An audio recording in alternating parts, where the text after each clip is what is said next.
গৰু কুৰবানী কৰা বা গৰুৰ মাংস খোৱাটো আইনৰ দ্বাৰা এতিয়া স্বীকৃত নহয়। সেইবাবে মই সমগ্ৰ ইছলাম ধৰ্মী ৰাইজক বকৰিদৰ শুভেচ্ছা জনাইছোঁ আৰু তেওঁলোকক মই ইমানেই আহ্বান জনাম, ইয়াত কোনো একশ্যন লোৱা, শাস্তি লোৱা, পুলিচ যোৱাৰ কথা নাই।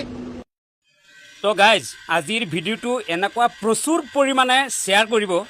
কাৰণটো হ'ল অসমৰ চুকে কোণে বহুতো মুছলমানে মনত এনেকুৱা সন্দেহ কৰি আছে কুৰবানীৰ বিষয়ে কি বা হৈছে।